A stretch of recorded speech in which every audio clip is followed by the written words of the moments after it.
কল্পনা করুন, একজন মানুষ যিনি সম্পূর্ণ নির্দোষ, তবুও তাকে অন্ধকার কারাগারে নিক্ষেপ করা হলো।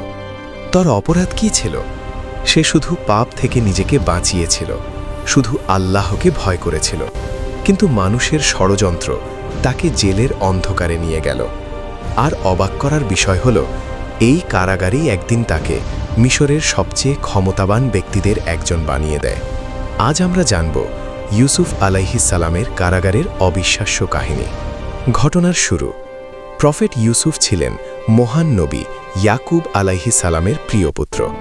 আল্লাহ তাকে দিয়েছিলেন অসাধারণ সৌন্দর্য এবং অতুলনীয় চরিত্র।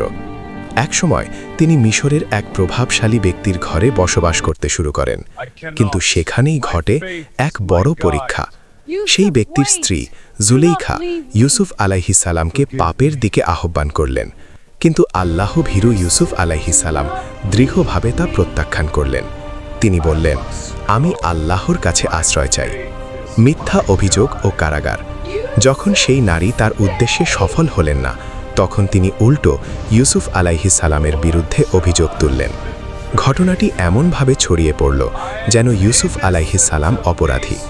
যদিও প্রমাণ ছিল যে তিনি নির্দোষ, তবুও সমাজের চাপ ও সম্মান রক্ষার জন্য তাকে কারাগারে পাঠানো হলো। একজন নির্দোষ মানুষ অন্যের ষড়যন্ত্রের কারণে জেলে বন্দী হলেন। কারাগারের জীবন। কারাগার সাধারণত হতাশার জায়গা, কিন্তু ইউসুফ আলাইহিস সালাম সেখানে হতাশ হননি, বরং জেলের মধ্যেও তিনি আল্লাহর দিকে মানুষকে ডাকতে শুরু করলেন। তার সুন্দর চরিত্র এবং জ্ঞান দেখে বন্দীরা তাকে খুব সম্মান করত। মানে দুই বন্দীর স্বপ্ন। একদিন জেলে থাকা দুই বন্দী অদ্ভুত স্বপ্ন দেখল।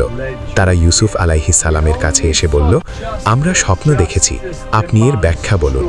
একজন বলল, সে দেখেছে সে আঙ্গুর চিপে পানীয় তৈরি করছে। অন্যজন বলল, সে দেখেছে তার মাথার উপর রুটি রাখা আছে এবং পাখিরা তা খাচ্ছে। স্বপ্নের ব্যাখ্যা। ইউসুফ আলাইহিস সালাম তাদের বললেন, আমি তোমাদের স্বপ্নের ব্যাখ্যা বলবো, কিন্তু তার আগে তোমাদের সত্যের পথে ডাকছি। তিনি তাদের বুঝিয়ে দিলেন, এক আল্লাহর ইবাদতই সত্য পথ। তারপর তিনি স্বপ্নের ব্যাখ্যা দিলেন। প্রথম বন্দী আবার রাজপ্রাসাদে চাকরি ফিরে পাবে, আর দ্বিতীয় বন্দীকে মৃত্যুদণ্ড দেওয়া হবে। অবশেষে ঠিক তাই ঘটেছিল। ভুলে যাওয়া অনুরোধ। জেল থেকে বের হওয়ার আগে ইউসুফ আলাইহিস সালাম প্রথম বন্দীকে বলেছিলেন, রাজাকে আমার কথা স্মরণ করিয়ে দিও, কিন্তু শয়তানের প্রভাবে সে বিষয়টি ভুলে যায়। ফলে ইউসুফ আলাইহিস সালাম আরও কয়েক বছর কারাগারে থেকে যান। রাজার মুক্তির সূচনা। অনেক বছর পরে মিশরের রাজা এক অদ্ভুত স্বপ্ন দেখলেন। কেউ সেই স্বপ্নের ব্যাখ্যা দিতে পারছিল না। ঠিক তখনই সেই মুক্ত বন্দীর মনে পড়ল ইউসুফ আলাইহিস সালামের কথা।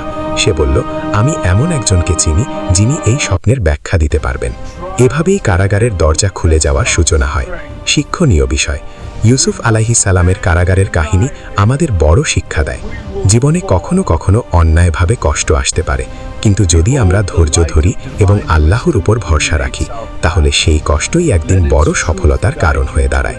কারাগারের অন্ধকার থেকেই শুরু হয়েছিল ইউসুফ আলাইহিস সালামের উজ্জ্বল ভবিষ্যৎ। এন্ডিং।